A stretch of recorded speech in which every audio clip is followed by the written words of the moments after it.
Hi, this is Brian Kim. I'm going to share with you episode number 218 in the Best Way to Do Cataract Surgery series.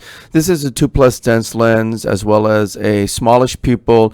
And this patient has intraoperative floppy iris syndrome. And this case illustrates why double chop and cross chop overcomes these challenges, especially in this case with floppy iris syndrome. So the first thing I like to do is just trim off any exposed lashes. I know that the lashes are the source of infection, and so we're going to go ahead and trim those lashes off and irrigate the lashes away from the field.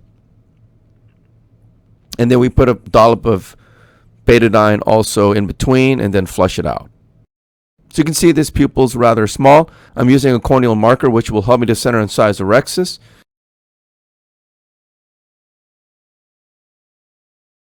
I'm turning the eye so I can get a nice flat approach. This seems like the left eye. This patient's resisting me as I'm trying to turn the eye downward. So I ask the patient, look down please, and then I say nice and still, don't move, and I make my paracentesis on the right side, and then I'll do it on the left side, making sure I'm parallel to iris plane, which creates a nice corneal shelf, which will allow me to achieve a self-sealing incision.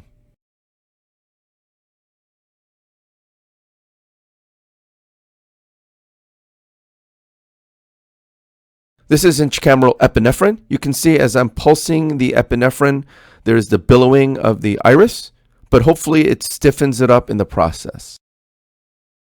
This is intracameral dispersive viscoelastic to coat the corneal endothelium and flatten the anterior capsule. You can see there's some viscodilation as well.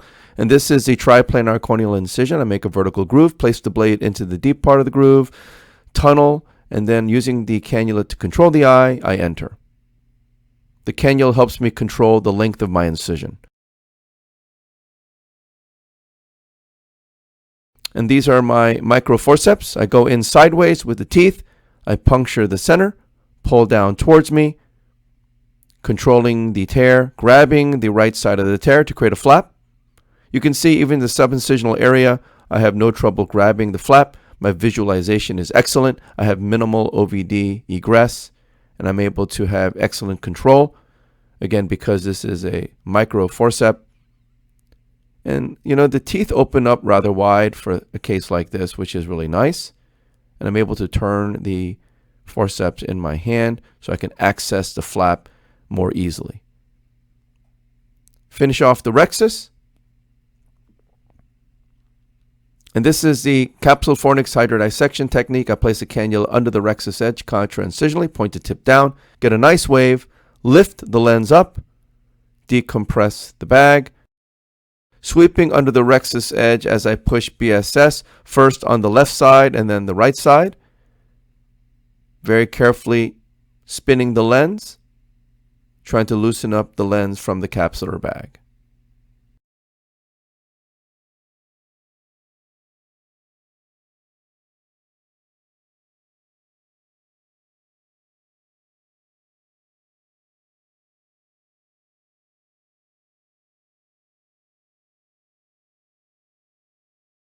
Go back and remove some of those little bubbles there. Irrigating the surface of the eye. Lifting the incision with the chopper, going in with irrigation off to minimize Descemet's trauma.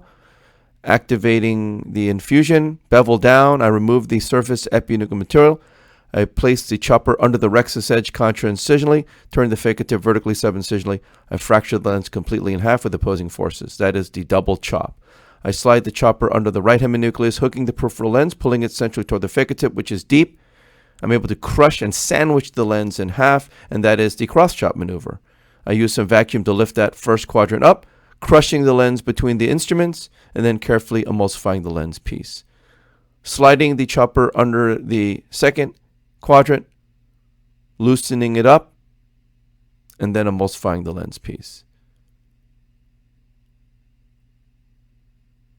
Trying to turn the lens, it's not really turning very easily. Using some vacuum to lift the lens up, and then turning it, placing the chopper around the lens, hooking the peripheral lens, and then performing another cross-chop maneuver. Performing another cross-chop maneuver around that fragment, crushing the lens between the instruments, and then emulsifying the lens piece. So I use a little bit of vacuum to turn that lens piece up.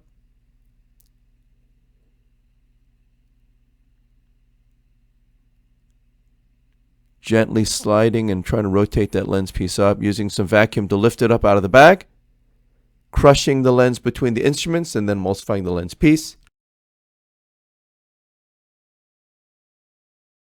Loosening the lens up out of the bag, and then crushing it with another cross-chop maneuver, and then emulsifying the lens pieces. You can see I have very good control. I'm lifting the lens piece up with some vacuum as I do this. And again, using opposing forces to crush the lens pieces rather than going after it with high vacuum. Again, high vacuum is fine, but it is a rather uncontrolled way to try to grab lens pieces, especially in a situation where most of the lens pieces are out and the posterior capsule is exposed to the phacotip. So go ahead and, again, very carefully crushing the lens into smaller pieces. Now the endonucleus is gone. Using vacuum to remove the epinuclear material. Removing some of those lens fragments with the vacuum. And now it's a clean bag.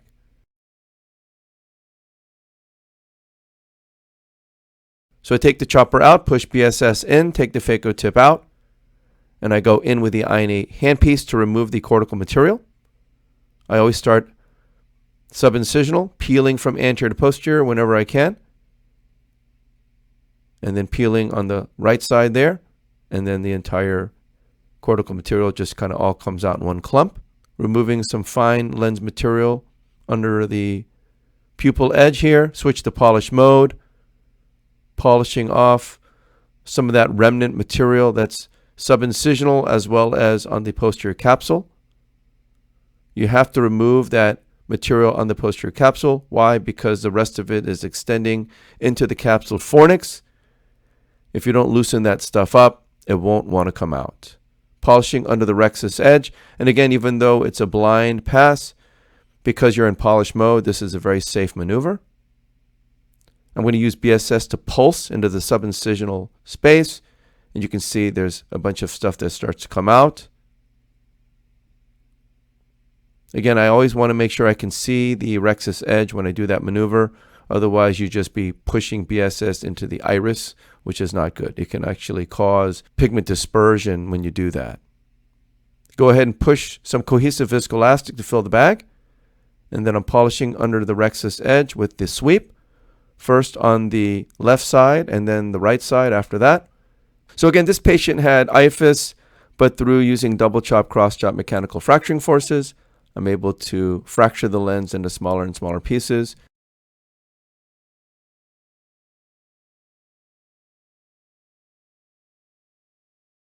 Here's a single piece of acrylic lens that's going into the capsular bag. I always like to turn the eye away from me so I can see the rexus edge contra-incisionally so that the lens goes into the bag. So I go in with irrigation off, activate irrigation, making sure both haptics are in the bag, tilting the lens, removing all the viscoelastic from within the bag. You can see there's no translational movement of the lens implant as I tilted it. And that means that both haptics are in the bag. I'm able to polish under the rexus edge, reposit the optic down, remove the viscoelastic from the anterior chamber, and then I'll hydrate my incision. So again, this is a patient who has a 2+ dense lens, fairly dense lens, IFUS, medium-sized pupil. I was able to disassemble the lens using double chop and cross chop. You saw that the lens in the bag were kind of sticking together. I used vacuum to help mobilize the lens and pull the lens pieces up out of the bag. But again, using opposing forces to crush the lens into smaller pieces is always, always, always going to be safer than trying to blindly grab lens pieces from the capsular bag, especially when the pupil is smaller. I will always dissuade anyone who tries to go after lens pieces with high vacuum. I don't think that's a good technique. I think it's much more effective and much more safe to utilize a chopper, again, a long chopper that's right angled, like the one that I have designed. So you can slide underneath the rexus edge and pull lens pieces up out of the bag, and using opposing forces, using the chopper and phacotip, and then very carefully chopping the lens into smaller pieces with mechanical fracturing forces, and then emulsifying the lens pieces. These cases typically have crystal clear corneas post-op day 1, especially since there was limited amount of ultrasonic energy used. And again, a very safe situation, did not have any iris prolapse, did not encounter any iris-related trouble, did not accidentally grab the iris with a phacotip. Because why? I'm keeping only infusion on as I disassemble the lens. That's the key. If you go after lens pieces with high vacuum, you're going to grab the iris when you have IFIS. You will. There's just no way around it. And so if you disassemble the lens, not using high vacuum to hold lens pieces, but using purely infusion pressure to hold and inflate the capsular bag open, and then using mechanical fracturing forces to crush the lens with opposing forces, using the chopper to hook the lens peripherally, and then positioning the phaco tip on the opposing side, and then crushing the lens with the chopper against the phaco tip, this is the most efficient, safe, easy way, in my opinion, to disassemble the lens, especially in the context of IFIS and a small pupil. So I hope this was helpful to you, and I thank you for your attention.